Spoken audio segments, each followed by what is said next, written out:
It's not a bird, it's not a plane, it's Superhero Slate. It's a weekly podcast where we talk about everything that's great. Like movies, TV, superheroes. It's Superhero Slate. Oh, yeah.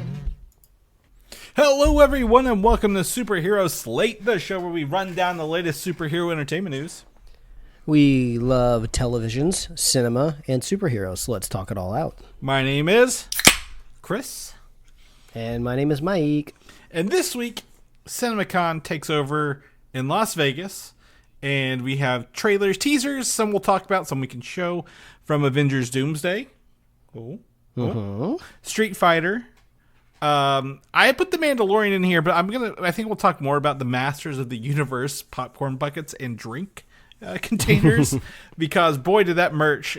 I mean, a show based on toys is obviously going to have some of the best theater merch and more. Yes, this is also, I feel like every year when we talk about CinemaCon, it kind of comes up out of nowhere. I feel like this is the first one post the studio on Apple TV where the season finale takes place there at CinemaCon. But it's such a generic sounding name, and they need a rebrand so bad. Their logo is just it very much looks like an industry insider logo, Well, which I guess, you know, it is. That's what it is. It's invite only, so I mean, it kind of. I don't think they need to do it. But now it's been mainstreamed by Apple TV. People are starting to know what it is now. I saw a lot of memes of like, was Continental Pictures there showing off their new Kool-Aid movie? But it was a lot of weird news, I would say, came out of CinemaCon. So we got a lot of interesting bullet points this week. So Chris and I hit the ground running when we got on these microphones. I caught up on some trailers I didn't see because there's some meat on this bone today, Chris. Yeah, it's true. I told Mike, I'm like, we got a lot coming our way. I mean, it was 4 pages of notes essentially at the end of the day, but we'll get into the first thing I would say. I took some time Friday evening. I have just not had the time to sit down and watch a movie in a while, Mike, and that has been eaten up at me because of our trip to Texas and back, and then obviously spring here. Yesterday was it's called Thunder over Louisville. It kicks off the Kentucky Derby season down here. So the Derby's in 2 weeks, and it's just been wild. So my wife and I sat down Friday. We watched the Super Mario Galaxy movie. And I'm going to tell you right now, Mike, for you who didn't care for the first one as much as I did, this is not going to change your mind whatsoever. I was watching this. I'm like, this is very much for the people who want to see the frog suits and the little sound tidbits from the games, not people who are looking for something deep or kind of makes sense. So if you have some free time, this might be something for your background. But boy, do not go out of your way to sit down, Mike, because you will not like it. I had a great time. I'm giggling like a little schoolgirl during some of these scenes. Like when like one of the Lumas tells Fox to do a barrel roll, I'm like, yeah, I want him to do a barrel roll. But like you would just be like rolling your eyes the whole time. I can tell already. Yeah. I had a strong feeling that was going to be the case, so this is going to be the peak streaming movie for me, for sure. Yeah. I do not want to invest anything into watching this. Oh, yeah, absolutely. I can 100%, I agree with you entirely for you, because like that, I'm like, he is not going to have a good time.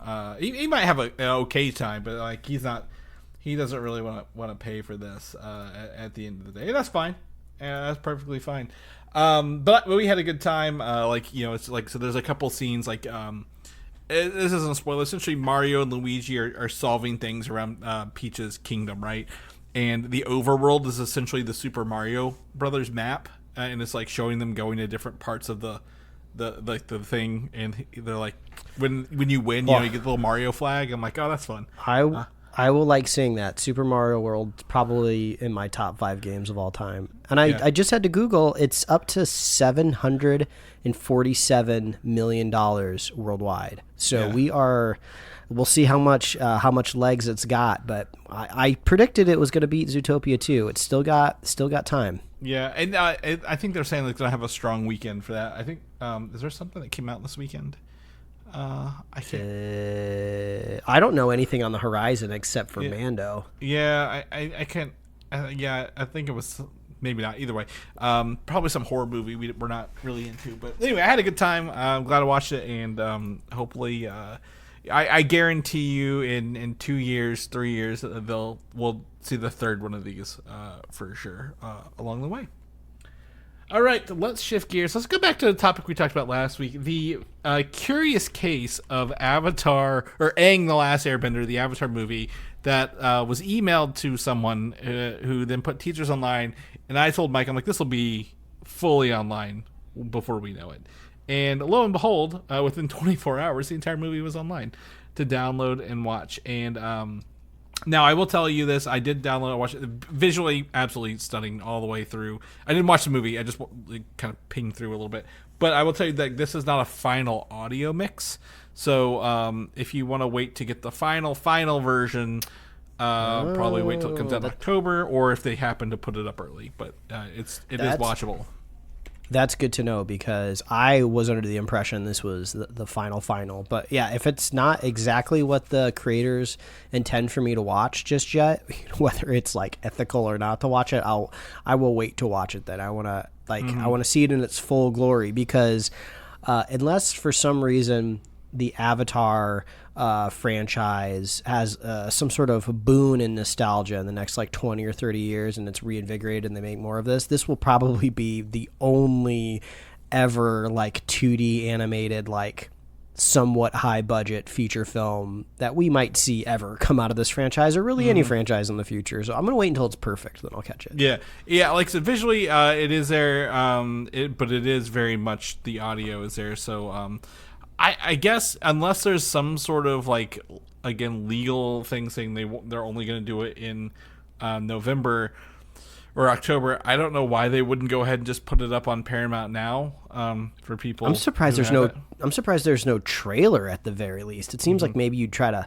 capitalize on this in some way. But yeah, a little bit of news. As far as I know, they're not trying to go after the guy who had it, because he didn't really hack their servers. He was just in a movie. But I don't know about putting it online or anything like that. So very interesting to see what that comes out with. But if you're interested in watching it, it is up there. But do put that asterisk with it as you go to watch it. Creature Commandos, Mike. I keep forgetting this was a show as well. I don't know if you ever watched the first season or not yourself. I did. Okay, yeah. I was on Apple Music not a week or two ago, and some Gorgo Bordello song started playing randomly, and I was like, Creature Commandos. And I don't know if that's something they want to be associated with, but that's fine.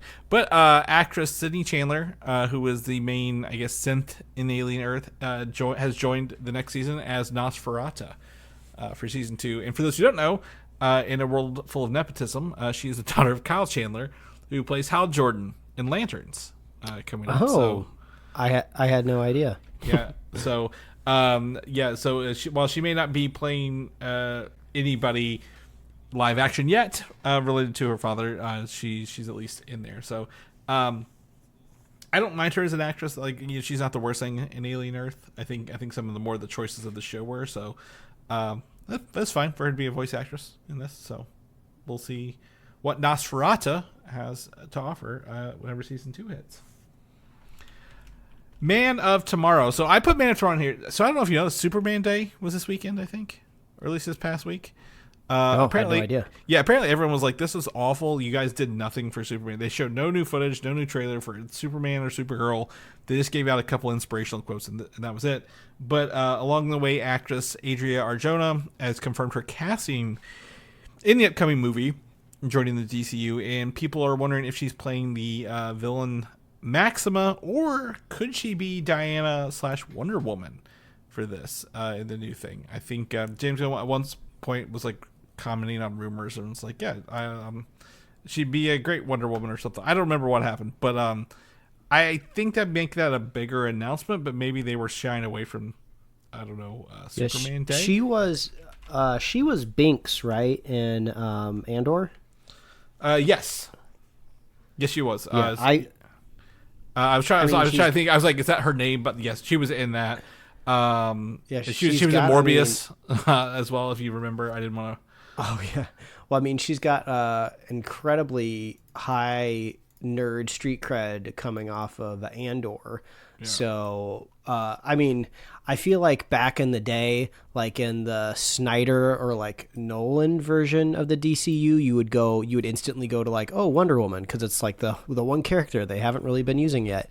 But in like James Gunn's universe, it's like, oh, she could be like a random like one-off like regular human like character from like Smallville that was in like one issue, or she could be like some sort of weird alien from an off world. And Gunn like, oh, you're like one of my best friends, you want to be a weird character? And then there's the bigger conversation of like, oh, who's going to be Wonder Woman for the next like 20 years? I think she'd be a cool Wonder Woman. I don't know. Yeah.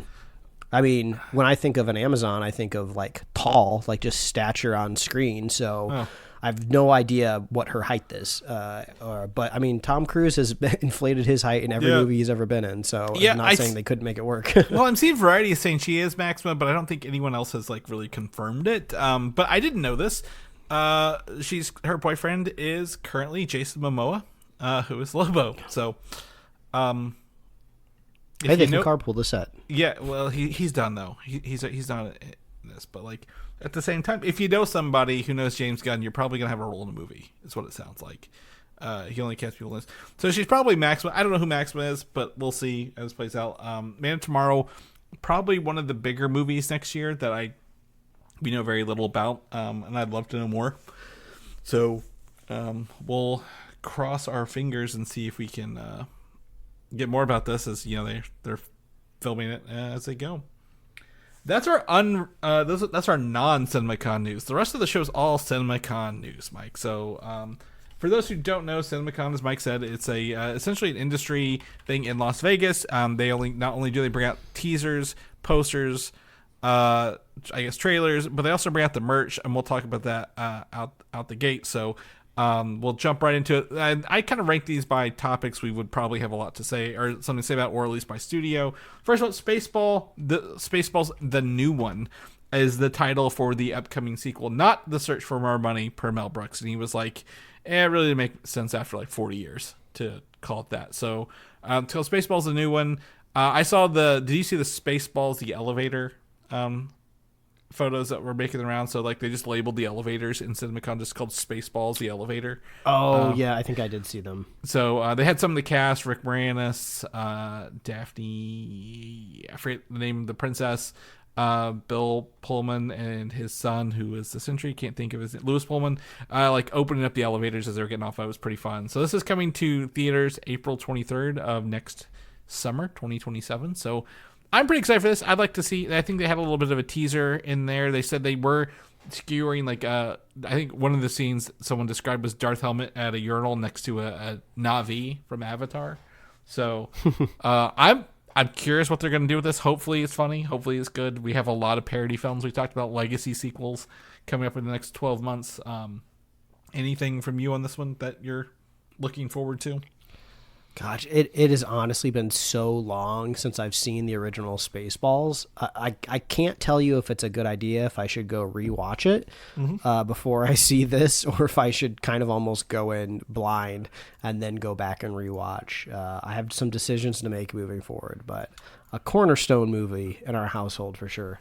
Yeah, I'd watch it again. I mean, this is like one of those things I bought on VHS a couple years ago. I saw it at like a yard sale. Absolutely worth it. It's just, I wouldn't say you need to sit down and like hone in on it. This is like one of those background kind of movies, right? Like you've seen it enough, you know the plot, you know the quotes, and you're just yelling like you're saying along with it. It's like, oh, am I surrounded by assholes while you're watching it? Because sometimes it feels like you're surrounded by assholes. Moving on, Godzilla Minus Zero, the sequel to Godzilla Minus One. I've still yet to watch Minus One. That's a self-confession here. I really want to watch it. I've heard really good things. It's coming out, I think, later this year. But the new teaser shows, the sequel's picked up 2 years later. And continues the story of the characters, the Shikishima family, as they face what they call an all-new calamity. That's just a fun little translation from the Japanese version. But like it shows the King of the Monsters arriving in New York City. And I've not seen a good Godzilla movie in New York since 1999's Godzilla. But this looks like it'll be a pretty good time along the way. Yeah, I also haven't seen Minus One, which, like, I feel like I could just repeat the exact same words that you said. Eventually, I'll see it at some point, right? Gosh, if I can find free time, just like you, Chris. I haven't sat down and watched a movie. Feels like in forever. I did see a screenshot where it looks like Godzilla has increased in scale. I guess in this trailer, you can perceive the monster next to the Statue of Liberty, which makes it bigger than it did in the last movie. So, I mean, that makes sense. I mean, and this creature kind of is a monster and it grows.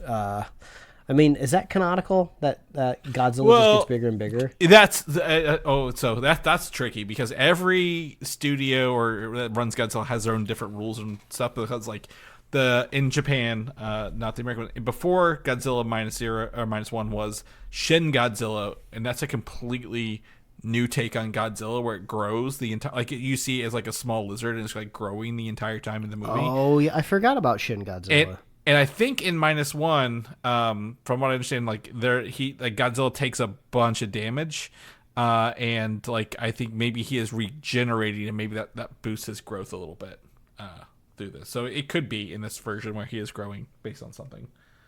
So I honestly I don't know, but it does make me want to pick up Minus One and get a watch of that because I think that would be just a good time to watch along the way.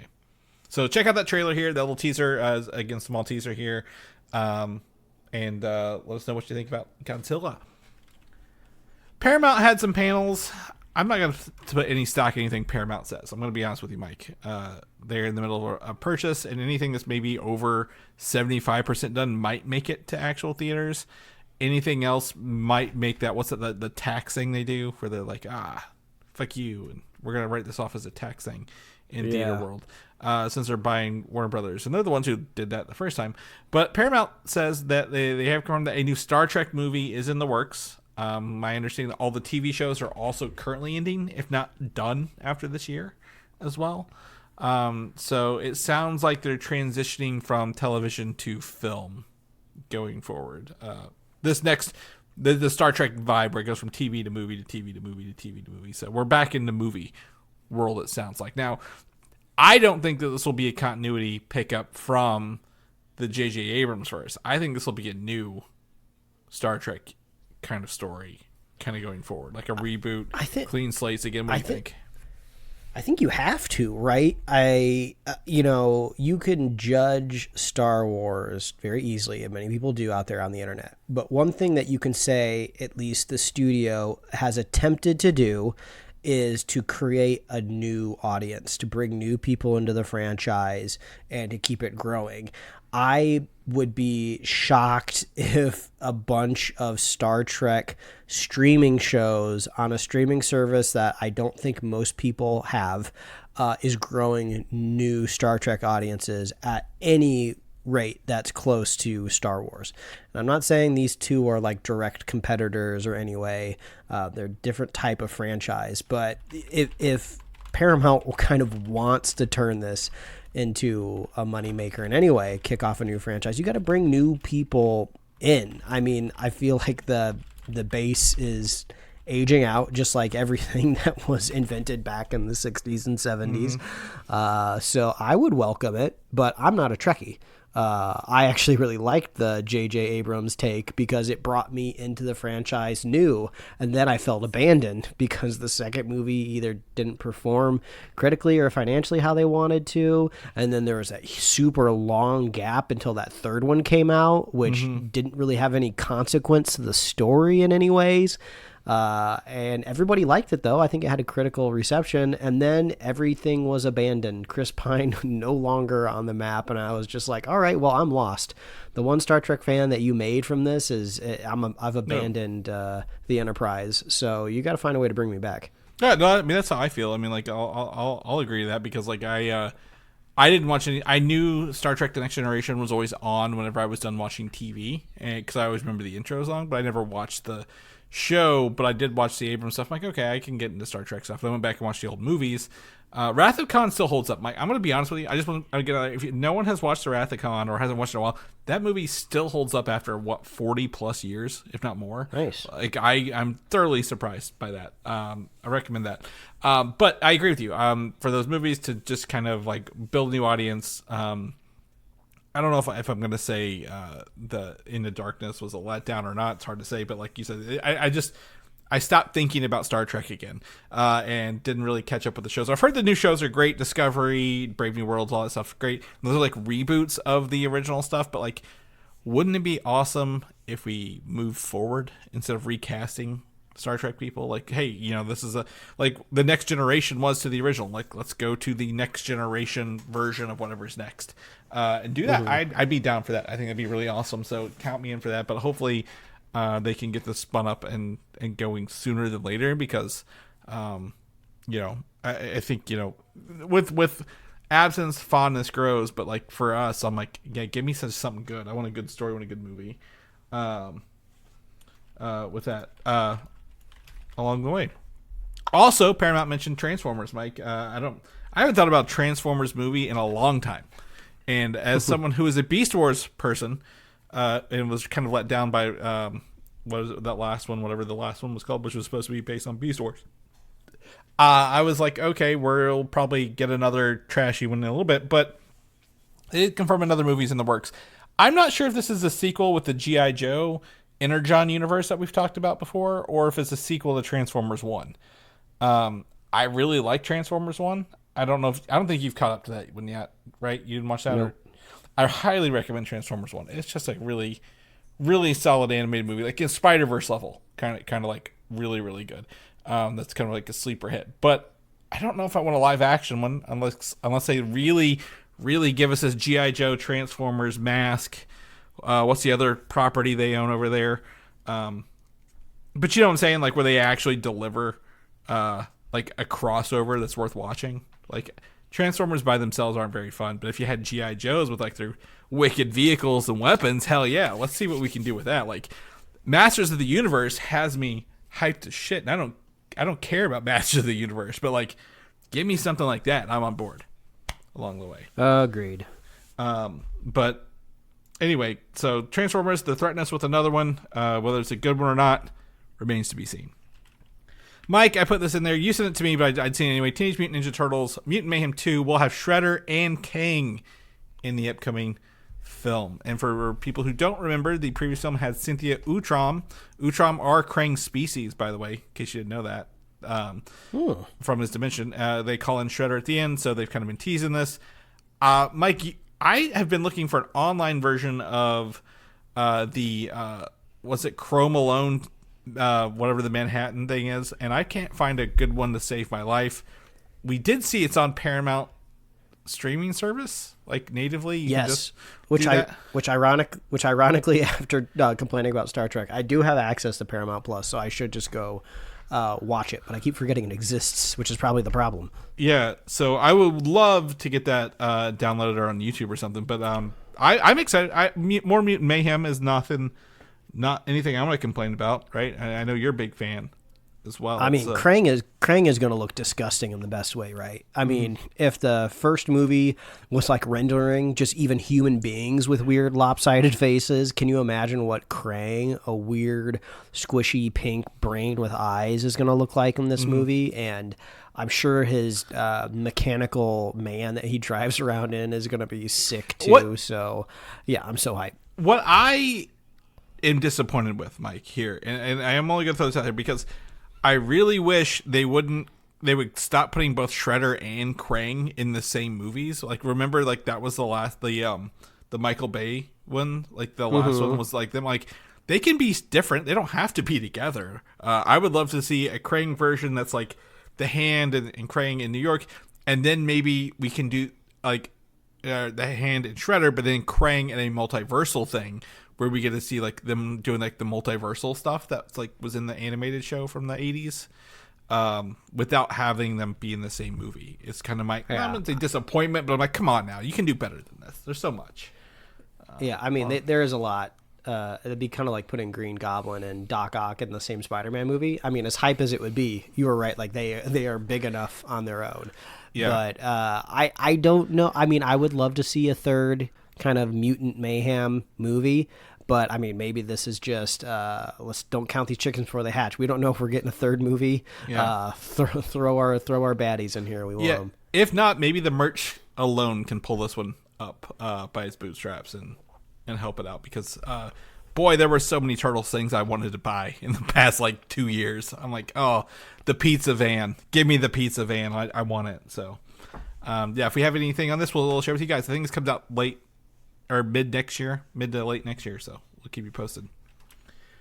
The Call of Duty movie has a release date. That's all I have for this. June 30th, 2028. They showed a teaser, but it was all like renderings from like action scenes from the current games. So nobody knows if this is like a modern warfare or a Black Ops movie or anything else. It's interesting, all the video game adaptations that are coming out. Some look good, some look... And I'm not really hyped about a Call of Duty movie, Mike, because I don't know what it's going to do. Like, how do you take a video game and make it into a movie like this? A first-person shooter. I've never seen a first-person shooter game translate well to cinema.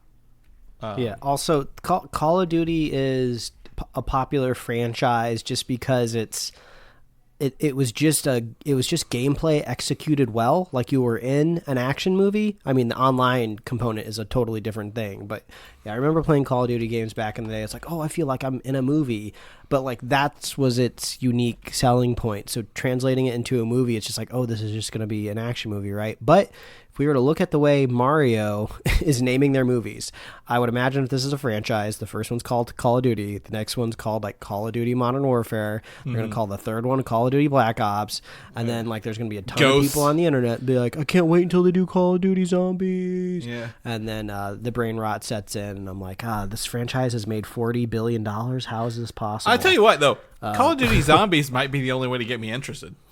I mean, like, yeah, truly, go full batshit crazy balls to the wall zombies. Yeah, I'm in on that. But like everything else is like, we haven't talked about it, but Extraction 3 was confirmed by Netflix with Chris Hemsworth and whoever returning. I'm like, yeah, but like that's just Call of Duty.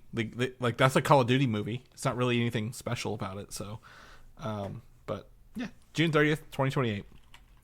Mike, right before the show, you got a chance to watch the new Street Fighter trailer. This one had me kind of hyped because I saw the teaser first and the trailer the next day. And I have a coworker of mine, we were talking about it, and we were pretty like, what kind of story does a Street Fighter game have, right? Like, how do you tie Street Fighter together, where they are both fighting in the street, but like also fighting like a bad guy along the way. And this trailer, I love the video game announcer voice throughout the whole trailer from start to finish. The countdowns, the stuff like that. There's the card punching. Again, we get to see a little more about that. We get to see Blanca. Jason Momoa pops out of the ground at one point, full CGI Blanca. And it's doing the one thing I hate the most about video games / anime movies, Mike. And it's like where your fireball takes like 2 minutes to charge in this. And I'm like, they just do it in the game in like 2 seconds. Like you don't need to explain to people what a Hadouken is.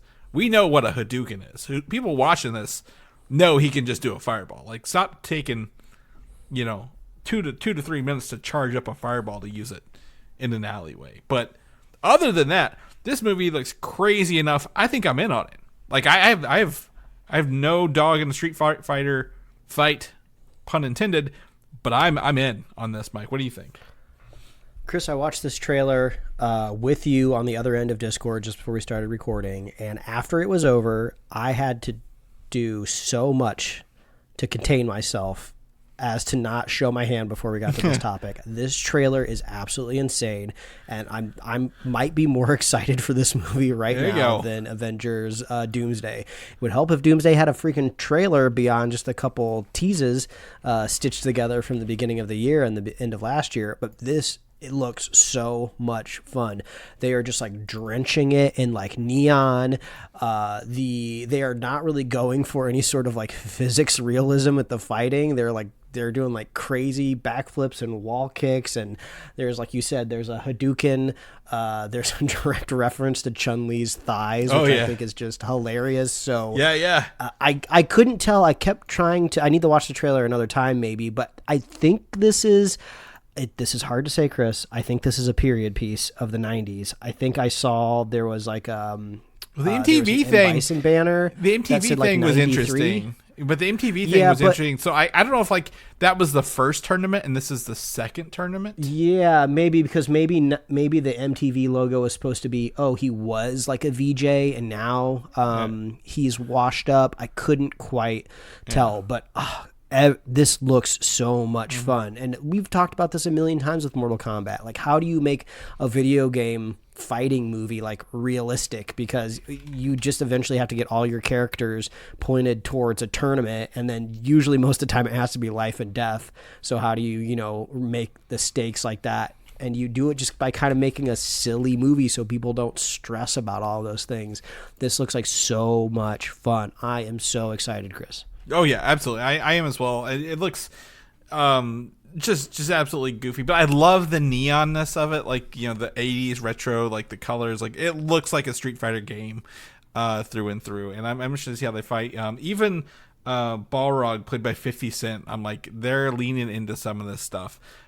Cody Rhodes as what's his name with the hair? Is it Guile? Guile, yeah. Like they're giving him the hair. They're not pulling punches at all on this. So absolutely love it. So check out that trailer. Let us know what you think and what your favorite Street Fighter game is. In a blink and you miss it announcement this week, Mike, Bloodbourne was confirmed to be getting an R-rated animated movie from Sony, and a YouTube personality, Jacksepticeye, I don't know who this is a producer who is like someone who plays a lot of Bloodbourne on their YouTube channel. So it looks like they're bringing in people who play and do this. I can personally recommend Jacksepticeye. He is a very silly Irishman that plays video games. He's kind of my go-to Let's Player when like a new game comes out that I know I'm just probably never going to play, but I kind of want to see it. I'm a big fan of the Resident Evil franchise, but I just can't bring myself to like set aside time to ever play the games. So I just usually watch Jacksepticeye play the Resident Evil games, or he's also played a lot of the FromSoft games like Bloodborne, and he has played Bloodborne, I think, admittedly like dozens of times. I've watched his playthrough for it too. So that's kind of cool that he's an executive producer. There's another Let's Player, Markiplier, that had his own kind of indie horror movie based on a video game come out last year that I believe was financially successful. I mean, it wasn't like a huge... no one was really breaking records, but like it was very financially successful because the budget was so like small. So maybe this is like a way for some of these really passionate YouTubers to come in and lend their expertise to projects. Chris, technically we publish on YouTube as well. Could we be called YouTubers? Could somebody tap us as EPs for their superhero projects? We're very passionate about this stuff. But just on its face, Bloodborne and all FromSoft games are absolutely bonkers. The plots are insane. They're crazy. They never make any sense to me at all. There's people that do lore deep dives, and it's their whole career. They have nothing but channels dedicated to explaining this kind of stuff. So I have no idea how you approach the lore for like a Bloodborne project. It helps that it's animated. That way you don't have to go out of your way to, explain the realism in any way.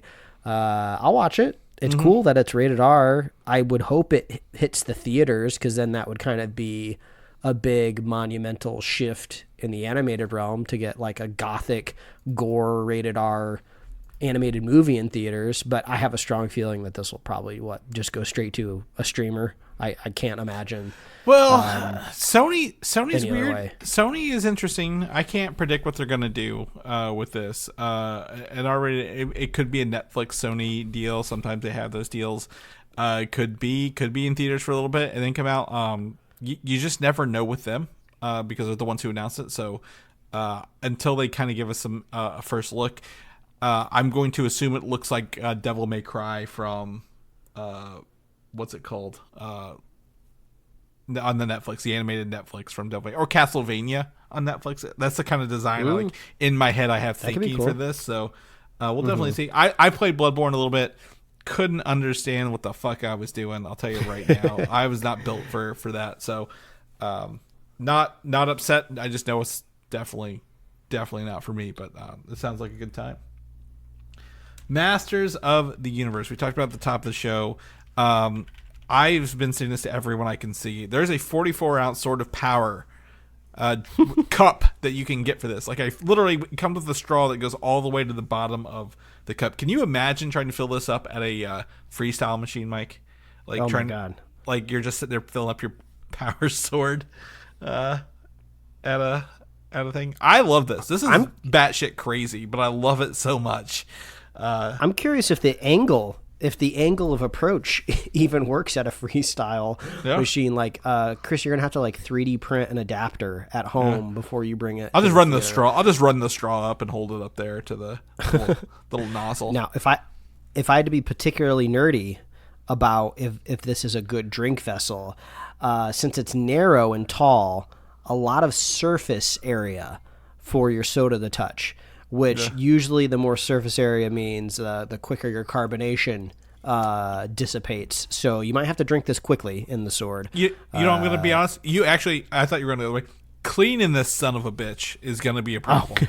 I don't even think about that. Dishwasher. Yeah, like you're gonna have to take it out back and get the hose. Yeah, hose it, and then I have these little tablets for bottles, like bottle cleaning tablets. Like drop a couple of those in there and just let it clean that sumbitch up, because like that's going to be sticky. As well. Yeah, like, can you just imagine sitting in the theater slurping on that fucking sword watching this movie? And fun. it's gonna be like between your legs too. It's not gonna fit in a cup holder, so you're gonna be like warming up your drink with your Chun-Li thighs. Oh yeah. And good luck, folks. Oh yeah. You're gonna turn it over to play with it, and you're gonna forget that you have like stale Coca-Cola in it, and it's just gonna go all over your house. And it's still cool though. Oh yeah, no, I mean, no complaints here. I think it's absolutely it's super fun. But yeah, let's if there's any, but that's that. Did I send you the Castle Grayskull that has the removable cup? Yes. Thing? Yeah. So this one's the one I want actually. This is the one that had me. It's like a whole castle. You can take off a whole tower. It's a cup. It goes back in. Candy and popcorn holders all in one. Like, this is the one I'm out. This has got me sold, man. The video you sent me was really funny because it was like a booth employee like showing it off to a consumer at CinemaCon, or I guess a rep more likely, and they were just like, "Oh, this is where your popcorn goes," and they flip open kind of like the front of the castle, and like, "Ooh, wow!" and they're just like, "And get this." Or like one was like, "This is where your candy goes too," and then all of a sudden, bam! Like the back left turret comes off, and this is your drink, and they're like, "Whoa!" Yeah, so it was a fun little reaction video. Yeah, that was my reaction watching this. That was the worst part. I'm like, hell yeah. Like I kept just going like, hell yeah, even more. Like I'm like, this is what I want. This is the one I want to put on my with all my other stuff. The sword I could hang on the wall. That would be a conversation piece. And then maybe just fill it with liquor, right? Like just. Sure. There has a couple other ones like I've seen, like the Skeletor throne with the snakes. Like the back of it's like a candy holder. It's more of a toy. The Battle Cat popcorn holder, where the Battle Cat, his like saddle comes off and he's just full of popcorn. So they are literally taking the Master of the Universe, its origin as a toy line, and really take it to the next level here for the new stuff along the way.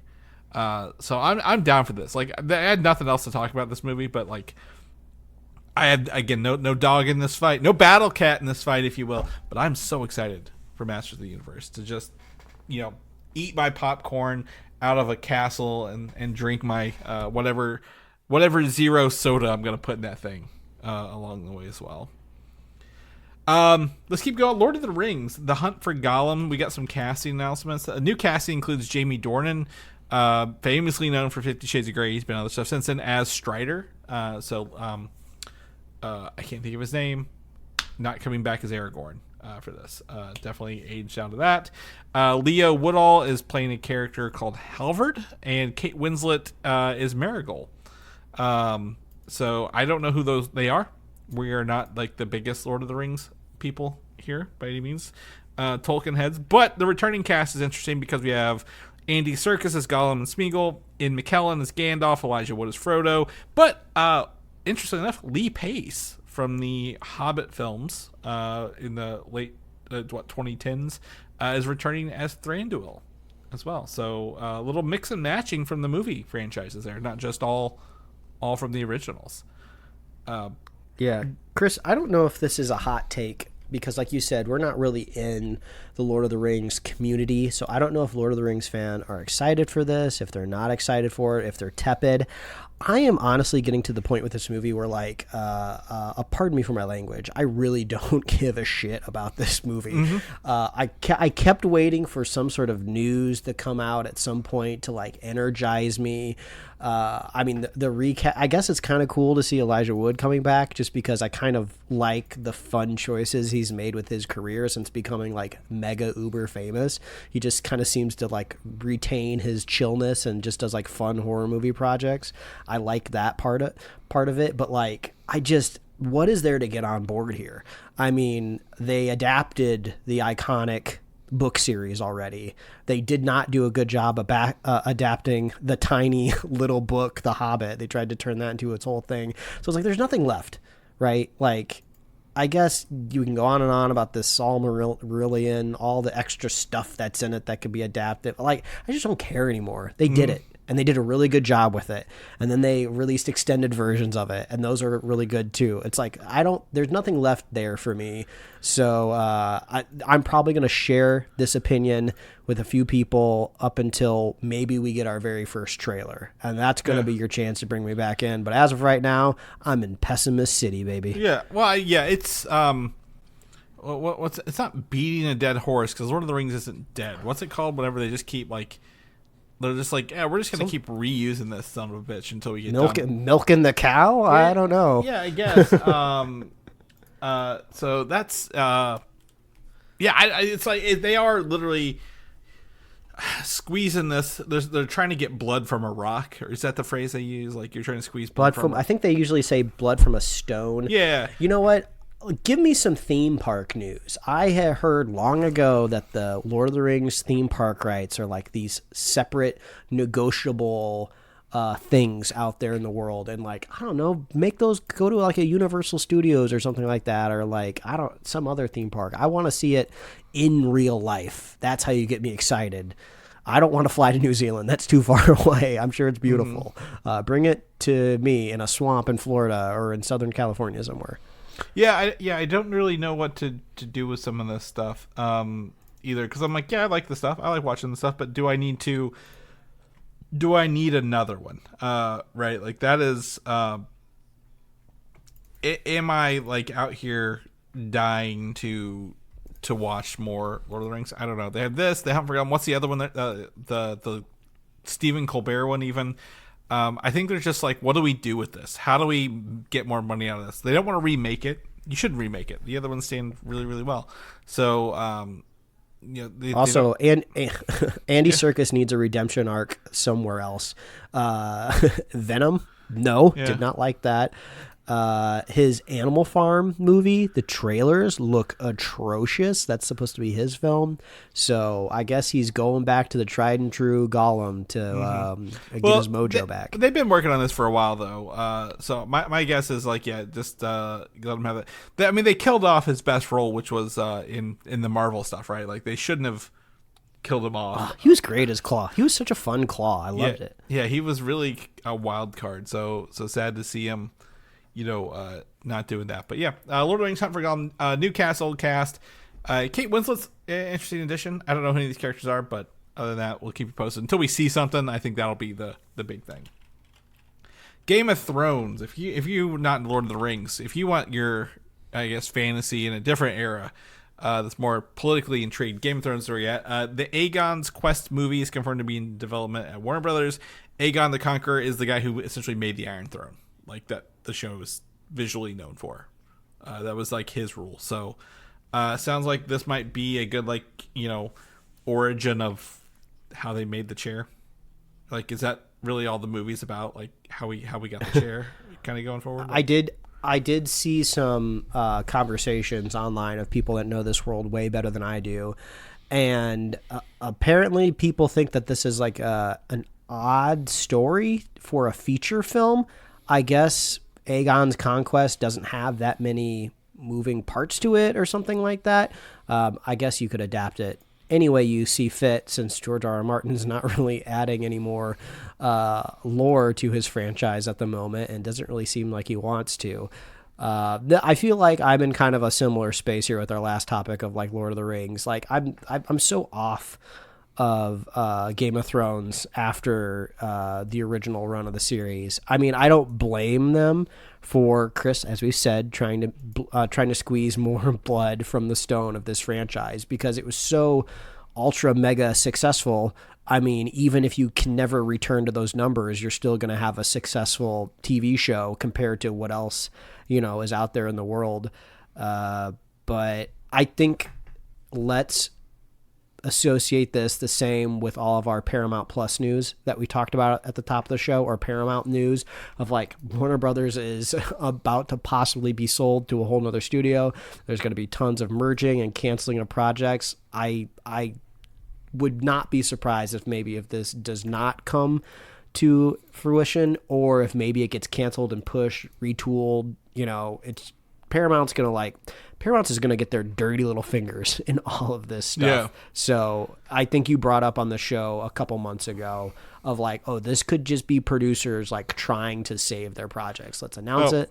Let's get it out in the world. Let's get some contracts signed. So at least if we get bought, maybe it's going to be harder to cancel this stuff. Yeah. I also think Game of Thrones, Game of Thrones is essentially like a modern Star Wars or Star Trek, maybe, like where they're going to beat the fuck out of this until like they literally just kill it, right? Like until everything turns against it. Like they're in a good phrase right now, because like, was it House of the Dragon and Night of the Seven Kingdoms are popping off. They're people enjoy them. Like there's no ill will against like the last season of Game of Thrones was. So definitely I think they will continue this, and I think a movie is just going to be another way to do more of it. Just give us another Dungeons and Dragons movie. It gives us a fantasy franchise, and also it brings Chris Pine back. Those are the two things that we talked about on this show so far. Yeah, that's what I want. I don't want more Lord of the Rings, people getting decapitated and viscera and blood everywhere. Sometimes it can be kind of cool. I want Dungeons and Dragons back. Well, I want fat dragons from Dungeons and Dragons, and I want Bradley Cooper to be a halfling. I think those are my two favorite things. Yeah, loved it. Yeah, but Game of Thrones, the movie coming probably eventually. Quick stepping into Christopher Nolan's The Odyssey. Producers confirmed the movie is currently under 3 hours. A breath of relief comes out from all movie theater owners everywhere that this will be under 3 hours. It's still in post-production, so I haven't nailed down the final time, but it will not hit that 3 hour mark. So if you want butts and seats, you need to keep it under 3 hours, because that's how you show more screenings in a day. So, do you think the Cyclops popcorn bucket is going to be you get the popcorn out of its head or the popcorn out of its eye? Will Christopher Nolan allow popcorn buckets to be made of his? That's the real question. I didn't see a single Oppenheimer popcorn bucket, but I saw tons of Barbies. Was Oppenheimer with Warner Brothers or not? Because he left Warner Brothers because he was mad at them for Tenet coming out streaming. I'm trying to remember if Oppenheimer was on Warner Brothers or not. Because I think if he shifted over to was it Paramount or Universal? Maybe those are non-negotiables nowadays. Of just like, it doesn't matter if you're Nolan or not. We got to make popcorn buckets. It is Universal. Was Oppenheimer. So let's see what his new. Where's this one coming out? Warner Brothers isn't his new one, is it? Did they swap Christopher Nolan for Tom Cruise? Tom Cruise changed his. Let's see here. They're both Universal.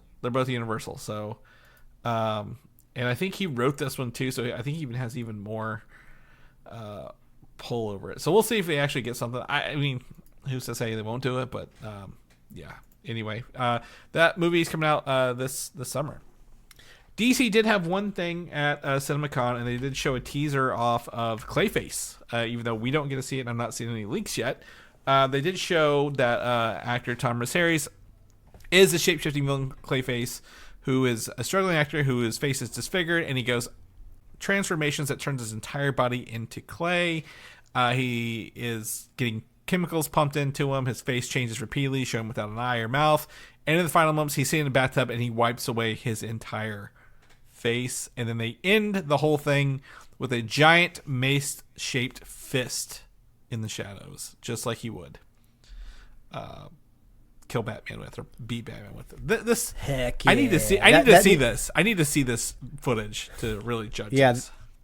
That makes me think that maybe they're leaning more into the comic books than I thought maybe they would, because since this was feeling like so much of a prestige project at the beginning, I was like, oh, they're going to go down like this whole, like, what's it like to have an identity and celebrity and disfigurement, and it'll probably be more like a chameleon movie and less of a Clayface movie. But yeah, if they're showing that mace, I feel like that's a pretty good indication. Yeah, absolutely. I think they need to go into the fact that he will not. It's not just his face that changes. Like, he can literally create different things out of himself along the way. Kind of like a T-1000 from Terminator 2, but like, clay instead of metal. So I'm down with that. I'd love to see the footage. Hopefully that comes out October this year. So I believe we will probably get a trailer sooner than later. The Mandalorian and Grogu gave us a trailer with tickets on sale. I'm just going to go ahead and throw this out there. This came out, and my wife immediately bought tickets. I was like, oh, she is very ready to go watch the mostly Grogu and probably Pedro Pascal at the movies, if I'm a betting man. So I'm like, okay. She was immediately looking up times and screenings for this when the trailer was playing. So surprised me, because I'm still like, I'm on the fence with this. Like, this doesn't really get me hyped for Star Wars, or like, it doesn't feel like Star Wars. So I'm glad she is taking that. With this trailer, though, it feels like, so there's some classic Star Wars vibes, right? Like, we see the obviously all the journeys along the way. A little bit more of those little mechanic dudes, Babu Frick species, whatever they're called. Yeah, it's fine. I mean, yeah. What's worse than one Jabba the Hutt? Two Jabba the Hutts. Even though they're not Jabba, they're twins. But anyway. Yeah. This was also something I watched just before we started recording, immediately after the Street Fighter trailer. So there was a lot of recalibration I had to do watching it. My takeaways were really cute seeing the Babu Frick characters saying "bad baby, good baby." Yeah. So it's surprising just how those little clips can like totally kind of change my opinion on the trailer of just like, oh, yeah, I do kind of want to see a Grogu being a little scamp. I do really like that when he did it in the show, so maybe that's worth the ticket price. But also, this is the trailer that's selling tickets, and I still have absolutely no idea what this movie is about. Mm-hmm. I don't know if that's a good thing or a bad thing. We often celebrate films that aren't spoiling anything in the movies, but like, I literally don't know even like the basic plotting. Like, I think Mando says something like, "Oh, I'll help you, Sigourney Weaver, like kill some of these hunting like bad guys." Yeah, but like, to me, yeah. I feel like you could have just wrapped this trailer in some different language, and you could just convince somebody that this was just the next season of The Mandalorian. Like, truly. Like, obviously the visual effects look better, but I think to a layperson, you could just show them this and just say, oh yeah, this is next season of The Mandalorian. Like, oh, okay, that's fun. It doesn't truly feel like we're culminating to anything, or we've taken this long road and here we finally are. So I think that is going to be a little difficult. I think I also heard maybe the tracking for this movie is a little lower than some other Star Wars films in the past. And then I saw some analysis that said, I think the consumer now just associates Star Wars with Disney Plus and not so much movies anymore, when in the past this was a movie franchise. Now it's a TV franchise. I don't know. I gauge my wife on that because she wouldn't know. Like, she's not as into it as we are. I think the fact she knew it was a movie, tickets were available, was telling to me that the average person is like, there's more juice in a baby Yoda, if you will, than we think there is. Don't underestimate the baby Yoda pull. Well, this will truly be the first time that they'll be able to pin a dollar amount to Grogu, right? Beyond just like consumer products like merchandise. Yeah. Because before, like, yeah, you could say, you know, Mando was driving subscriptions, but, you know, who knows what keeps people around on Disney Plus? The analytics can only tell you so much. This is truly going to be the first time where it's just like, here's my wallet. I want to see the baby. Show me the baby. I do want to see this movie, though. I mean, does it rise to the level of I have to see it Thursday night when it comes out? Or is this something I can wait to go see? I have not decided just yet, which maybe isn't the best thing for a Star Wars. I feel like every other Star Wars movie, I've been like, oh, get me there right away. I can't wait. This one feels a little different. Yeah. So we'll see. We'll it is interesting. It is interesting that they're not showing anything. I still don't know what it is. I'm not looking up to see what it is either. But like, I am interested to see what is the plot. Like, what's the thing? Like, they unmask him. You know, do the Hutts want Grogu first? Will they show his voice? Will they give him a voice for the first time? Like, they need to plot some stuff, but like, they are hiding something. But I have a feeling, when does this movie drop?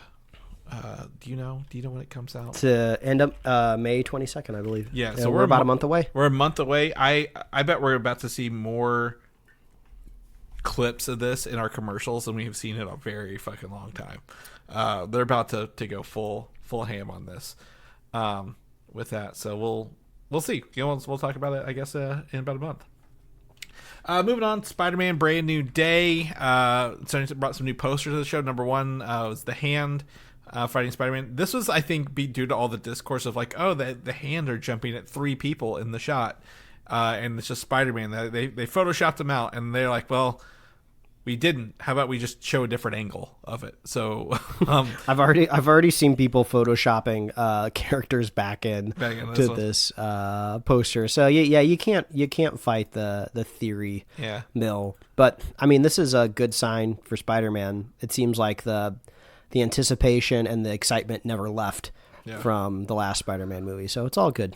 Yeah, absolutely. And then the next one poster we got shows Zendaya's MJ in the Spider-Man's reflection along with New York. This is classic Tobey Maguire Spider-Man poster right here. It just feels like an homage to that original one with updated textures and his eye lenses and stuff like that. So does this really do anything for me? Absolutely not. But it is fun that they're still putting out some different promos for this. Let's see, what else did I have? Oh, the rumor for this, actually going to put a rumor because it wasn't part of this, but that Claire Temple, Rosario Dawson, will return as Night Nurse in this movie from the Defenders era. We've heard that people are literally saying Daredevil's in this, to no end. So it's interesting to see that. I'm waiting to see if Night Nurse shows up this week on Daredevil. I mean, extremely minor spoilers. I will not reveal any details, but a character does get very, very injured in last week's episode, and they are in a situation in which they could not easily go to the hospital. So you go, well, someone's got to help you, right? Yeah. So I am curious maybe if Night Nurse will pop up this week. We will see. I fully expect this to be the scene from Civil War where the Punisher kicks in a door and says, I need help now, and he's carrying Spider-Man's body. Because they can't do that in Civil War. Mm-hmm. I fully we have the Punisher, we have Spider-Man. It might be from fighting the Hulk. Who knows? So interesting to see what that does. But if she does, great. If not, no big deal. I do love the subtle inclusion of these Defenders characters throughout some of this stuff. So Matt Murdock was in the No Way Home. So there's always opportunity. Spider-Man Into the Spider-Verse. There were new images last week. I forgot to talk about these. Did you see those new images from the Spider-Verse coming up?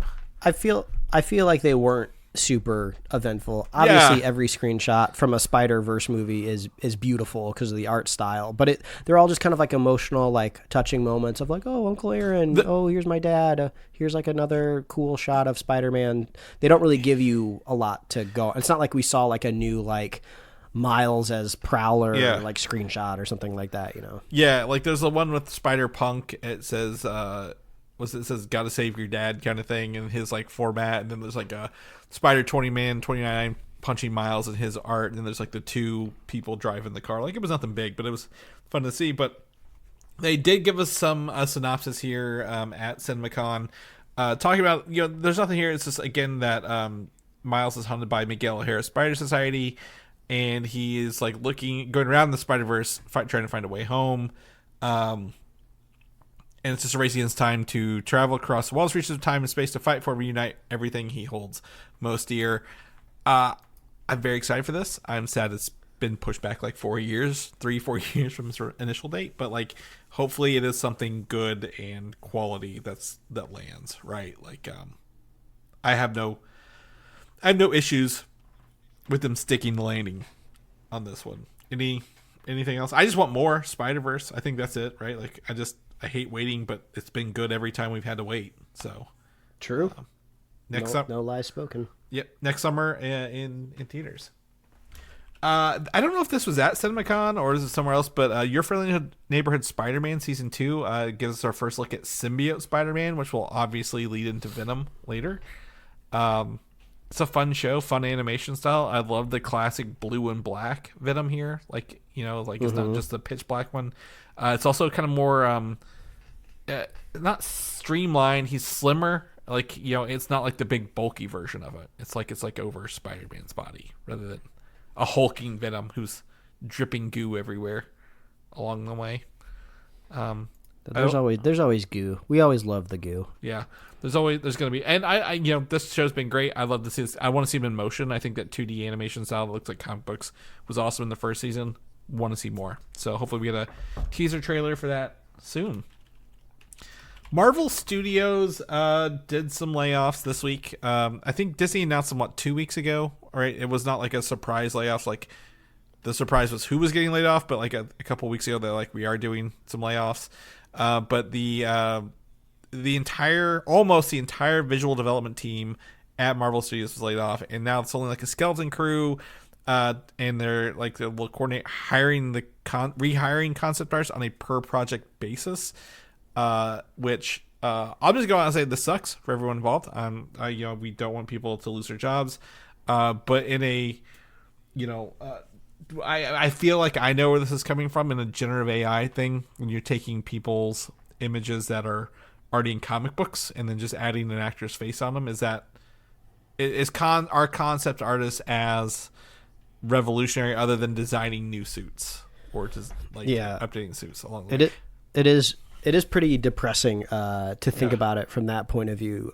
I think if I had to not take, it's hard to say this an optimistic take, right? Because these are a bunch of extremely talented artists and managers that have lost their jobs. But I did try to think of it from like a high level view of, if you think about it, this kind of Marvel concept team does seem to be a bit of a unique unicorn, right? I don't think you ever hear about the DC like concept artist team or these other big franchised projects, because I think Marvel just grew so big and was such a juggernaut that they could sustain a giant team, or I guess giant's probably not the right word, but a full team of concept artists, because they were just putting out so many projects. But we've all seen what's happened to Marvel. They are told to go smaller and for more quality. So, I mean, I guess you kind of have to trim a little bit. I would have thought maybe they just would have shrunk the team, not just totally changed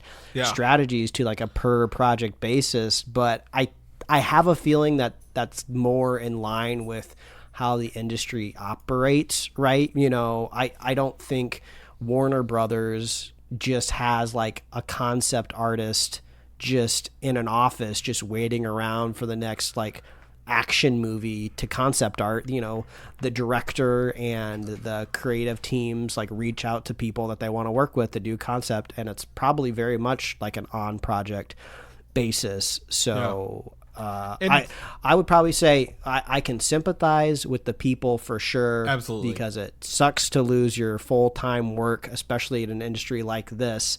But also, it just seems like Disney might just be shifting. Marvel is shifting just to kind of what everyone else is doing. But it stinks. I was just talking to my neighbor earlier this morning, and they have like the gigantic like MCU like art book on their shelf. There's some beautiful art in there. I mean, just because it's putting the likenesses of celebrities on faces, that there's still so much that goes into it. But yeah, if I had to be very pessimistic, it's just like, okay, well, now we can independently hire, an artist that is, using AI and an LLM to kind of like churn through all of these requests really, really quickly, and then we don't have to pay them as much. There's very much abysmal ways to look at this for sure. And I think even like the Russo brothers are relatively pro AI. They've talked about it before in interviews. So yeah. Well, there's Pandora's box has been opened. Well, I would even say there's two things. So there's number one, I'm going to disagree. Everyone has said, oh, there's nothing in Marvel's hopper right now. I fucking hard disagree. Like, all the X-Men movies, all the stuff on their sites, they're prepping now to get ready. They're not prepping when you already see it. I think that's the misconception. Like, just because you don't see it doesn't mean work's not going on, right? Like, all the X-Men outfits, all the designs, the scenes, like, even not just visual, like not just concept art, visual development is like storyboards, action scenes, right? Everything coming together that are in this art book. So I don't think the work is not there, and I highly disagree with people saying they're just not doing a lot. No, just because there's one movie this year, one movie next, doesn't mean they're not stopping for the future movies, right? They're always working on that. And to that point, the visual development in the world that exists within like the most recent Fantastic Four movie, all that credit goes to that visual design team. What a beautiful world that they made. Absolutely. And the other part of this, is that they may lean more maybe on comic book artists to design this stuff, right? Like, the people who are like drawing these people like from hand regularly, to design maybe stuff, and then maybe taking that and elevating it with whatever systems they want to. But like, a lot of this stuff has been taken from comic books, right? Like the people who are designing that stuff and going that route. So they may have found a different workflow that maybe works better, but like, it's very much like you mentioned, a mix and match of things that already exist, rather than trying to create something from the ground up sometimes, or just, maybe they're adapting it. So I don't know what it is. It sucks for the people involved. I'm not saying that anything they do with that is the right decision, but like, it is definitely a studio with a unique situation in that regard. Avengers Doomsday, this trailer was shown, a teaser was shown at CinemaCon. Only kind of, I think they said they had the red lasers like blocking cameras out as well. Like, they went full out, like, we're stopping people from leaking this stuff kind of things. So the only thing I've got so far is a description below, and I've an image of viewers confirming that this leaked photo of Doom is the one that is in the actual movie. I don't know if this is like, I don't know if it's AI generated or what, but like, this is the one that's in there. Like, this is the metal. What are those pauldrons or something like that holds his cape on? The belt is the square belt. That was a big point of contention with people. But this is Doom's outfit in the link in our show notes. I recommend you check that out. But later on, they show like Doom is in this. He is there's Xavier, with red skies, which usually means incursions. The biggest thing is that my Gambit and Shang-Chi fighting, which would be awesome. Mystique turns into the White Widow, Yelena, and so we have Florence Pugh versus Florence Pugh. Thor and Doom face off. Doom catches Thor's hammer with his between two of his fingers, and then obviously we know from the trailers Chris Evans is returning, and he proves himself to Thor by lifting not Stormbreaker but Mjolnir from him. I want to see this so goddamn bad, Mike. Like, I am so upset that I haven't even seen a leak out of this yet. What do you? Yeah, the AI generated leaks are driving me absolutely crazy. It was so hard to filter through because people were not only generating fakes, but they were presenting them as if they looked like leaks. But this is, like Chris was saying at the top of the show, this is an industry convention. So people that are leaking things are potentially losing their jobs. This isn't something that people are going to play around with like at like a comic book convention or something like that. So I'm still impressed that we haven't seen like a shred of real footage yet, because there's always like somebody who doesn't give a crap about their job and they just want the internet points, so they sneak the phone out and take a video. Meta glasses, that's probably something that security has to look out for nowadays. And there's even like glasses now that aren't even Meta branded. They sneak little cameras in there. But yeah, we need a trailer already. Come on, there's so much stuff that we've talked about. this week that like just show us something, show us what Doom looks like. I want to see him in motion already. Oh yeah, and I think the other thing is with that is what's the word I'm looking for here? Like, is it Mandalorian and Grogu? Is that what's coming, and we just don't know it yet? Like, is that kind of where we're waiting on? Is that when the first trailer is gonna hit with Disney? Like, or like Mandalorian and Grogu trailer came out with tickets, like, so they're gonna wait till May. I don't know, but I want to see this. Hopefully, it comes out. I don't want to watch the AI stuff.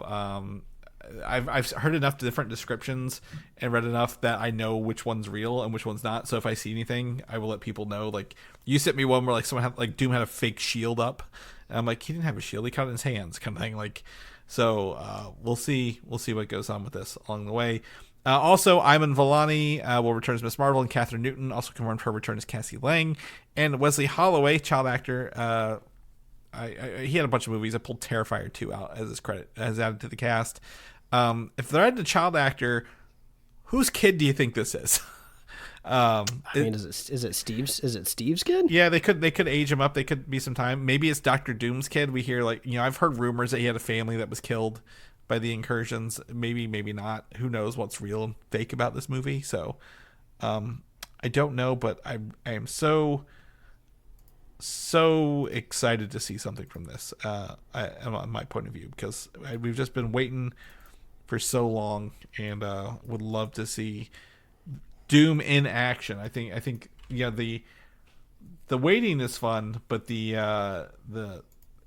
anticipation is still there. But I want to see him in action. Lastly, of course, the last topic is the one on our thumbnail. Infinity Vision has confirmed not to be anything to do with the Vision at all. It is actually Disney/Marvel unveiling a new certification for premium large format, also known as PLF theater. So if you see PLF, that's what it stands for. It's important to distinguish. This is not new equipment. This is more that a theater has visual and audio specifications that meet Disney's requirement. I think the biggest screens, the most immersive audio, laser projectors, like not a new laser projector, but you're using laser projectors. There are only 75 domestic theaters that meet the requirements at this time across the United States, Mike. I couldn't tell you what they are or where they are, but my guess is like very, very large metropolitan cities, not in the middle of nowhere. I probably don't have one here in my town, sadly. But I think this is to combat the IMAX thing that they can't get for Doomsday. Yeah. This is so strange to me. To me, this points at the holiday season for movie theaters has never been more important, right? I remember plenty of years in the past, in my childhood, even recently, where December would come and go without a big movie, right? It was kind of just like, oh, well, if we're a studio and we happen to have something big, okay, we can put it there. It usually generates some good money, but everything's pointing towards summer. And now everything seems to be shifting towards, oh, we need this long, extended box office viewing window between like Christmas and until people go back to work at the beginning of the year in order to make money on these big, expensive projects. That's the only reason. I can imagine that, like, I would love to know why Doomsday picked that weekend to begin with and couldn't get the IMAX screens, right? Did they just lose out on a bid, or were they just too late to the table and they never even had a chance? All IMAX, just to confirm, they were all too late for Doomsday. Doom 3 locked in first before they moved everything. And it just makes me think, well, then why don't you go for like the next best weekend during the holiday and go like Thanksgiving? There's been plenty of amazingly successful box office weekends for that too. I just don't understand why they won't even consider moving off of that weekend. I don't know if it's just blustering and they just don't want to show weakness and it's just studio versus studio nonsense. Or if they truly believe like, oh, we are not going to turn a profit on this insanely expensive movie if we shift it to a different holiday weekend. I think this is an interesting strategy, right? They're basically inventing something out of nothing. It's just branding and marketing from a graphic design point of view, I really like the logo. It's kind of satisfying to look at. It has like that curved screen in it, and it lines up perfectly with the eye and vision. And I just think aesthetically it looks nice, so that's pleasing to my head. But I think there's why did the other eye, the middle eye in Infinity, not line up with it? It's like so close. They probably wanted to. They probably were hoping for like equal weight on the left and right of the rectangle, would be my guess. I mean, I think that this should exist regardless of a project coming out, right? I think James Cameron loves this announcement, right? He was going on and on and on during like the Avatar press circuit of just like, go to the best theater that you can find, because I've sat in plenty of really shitty theaters and I'm mad when they don't calibrate things correctly and the screen's not bright enough. So I love that there's like some sort of like official like checklist now. Like if you want to be like a legit screening for this certification, you have to follow these rules. That should honestly just be industry standard though, right? If you're like a decent sized movie theater, you need to be hitting these metrics no matter if there's a logo associated with it or not, right? So I love that, but also this does just kind of feel like they are doing their best because they don't have these IMAX screens, and now this just makes it even more obvious to me. Yeah, I think, and that's to me that's a cynical approach. There's three things I want to take out of this. Number one, if they're doing this, that does tell me again. Companies are moving back to the theatrical experiences, right? Like we've talked about, like, people are used to the streaming, and that's not always the case. Super Mario Galaxy is doing well. What was the other movie Avatar? What was another movie that did really well in theaters? First quarter, Zootopia 2. Yeah, Zootopia 2. So like this shows me Disney is investing back into movie theaters, which is great. I don't think anyone was. I think that's a big concern with the Paramount, Warner Brothers / Netflix debacle that's been going on for the past few months, right? Like what is the future of cinema / theatrical going? I think this is going back to that. Number two, this is purely a marketing push, and will only be as successful as your marketing can reach the common person. We're going to use Mike's mom test because AI told us that is one of the things we use quite a bit on the show when we read all of our episodes through AI last week. That does Mike's mom, it's my mom, pick the type of format she goes to watch at a cinema, or does she just go to the movies and not give a shit about what she's watching? She just wants to enjoy the movie and doesn't care about premium large formats or anything of that nature, right? Like, is she going to Cinemark XD, Regal RPX, AMC Prime, what's the other one, Dolby Cinema? Like, does she care, or does she just go to the movies, right? Like, if nobody knows what Infinity Vision is, or they're asking for specifically Infinity Vision seats, will this even matter in a year, right? One way or the other. So I think that's two things for me. It's only as good as the marketing, but it is, good for theaters. The other part is this is like, I don't know. As someone, Mike, you've been in my home theater I built right here. Like mine would be Infinity Vision certified in a heartbeat because I have everything kind of going on. What is the form? Like, what are the specs? They actually haven't released any of the specifications to this. They've just announced the name, and that's fine. CinemaCon's for the cinema, the theater goers, the experience. So like, but I want to know where it is and what it is, because like this is so vague. The first movie to release this will be the Avengers Endgame release in September. What if a theater can't upgrade like in 6 months, 6 months?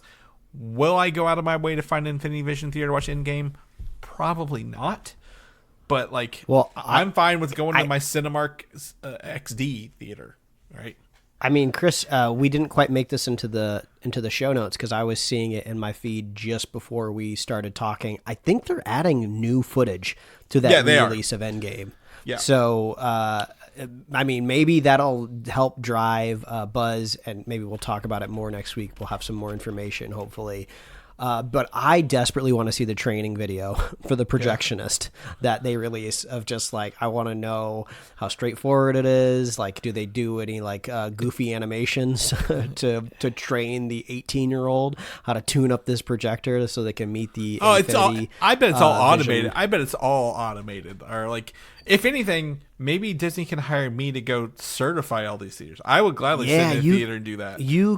They could give you a smock that has the Infinity Vision logo on it. That's right. And every time you walk into a theater, the manager starts to tremble because they don't know if they're going to pass the test. Yeah. So, like, I want to know, like, I would love to do that. This would be, like, a perfect job for me to travel to movie theaters and test them. But, like, I just want to know what it is. Like, I get it's all marketing push. It's all things. But, like, how much does the common person even know what they're doing when they go to the theaters? Like, I know. I mean, Chris, the app's I'm not even the common person, but I don't need to see Doomsday in IMAX. Just to put it out there, I don't even want to see it in 3D because I don't want to deal with the glasses. I am totally fine with just a 2D screening at my normal theater. Yeah. Like, I reserve all of these antics for crazy releases like Avatar, or if Fury Road is re-released and I really want to see it on a big screen. That's kind of what, like, I go to Avengers Doomsday because I want to see Doom and I want to see all my action figures back on screen and I want to cheer and scream when cool stuff happens. Like, I don't need an IMAX to do that. I need to have good snacks and drinks. I need to feel comfortable. Well, I would rather them upgrade the goddamn seats at my IMAX than fix the screen, because, like, the seats, I don't even go to my IMAX because the seats are so awful. They're like the theater, the ones that, like, fold up, like when you sit down on them. Like, they're not even, not that I need recliners, but give me a little space, give me a little cushion. If I'm going to be here for 2.5, 3 hours, at least make it worth my while. Like, I don't need Infinity Vision in my IMAX, in my theaters. I just want something to be comfortable and enjoyable while I'm there. But Jesus Christ, I like going to the movies, Mike. I'm just gonna say that. I like going to the movies. But anyway, I don't know. Infinity Vision, if we get more to this, we'll let you guys know. But, like, I'm hoping I can call them up and tell them to come look at my theater in my basement, give me the Infinity Vision certification, and I can invite people over to watch whatever you want down here in whatever format you need. And the drinks are cheaper. So, case in point. Anything else you want to add before we wrap this up? We've gone a little long today, but it was a huge we got a lot to talk about. Yes. So. I didn't realize I was going to love Street Fighter so much. Yeah. But who knows? That's the beauty. That's the beauty of the show. You never know. Mike, people know what you're up to, what you're doing. Where can they find you at, bud? Yeah, they can read my webcomics at pickledcomics.com and liferewardsrisk.com. Chris, if people want to catch up with you, where can they find you? Yeah, you can find me on Instagram, Valdan87, VALDAN, or video games of the same name. If people want to know about what we're doing, what we're up to, where can they get all of our goodies at? Oh, yeah, if you want to see our Infinity Vision from head to toe, from shoulder to shoulder, head on over to superheroslate.com. We are on Apple Podcasts, YouTube, Spotify, wherever else you're listening, or I guess watching podcasts. We got merch at superheroslate.com/store. We love hearing from you. Let us know if you care what format you see Doomsday in. Is Infinity Vision going to make or break your decision whether to drive across your town or your state? Or not, who knows? It could be really far away, wherever the closest one is. Let us know. We love our super fans of the show. If you want to be a super fan, all you have to do is share the show with a friend, share the show with a buddy, and we will be here every week, folks. That's right, and we'll see you guys next week. Bye.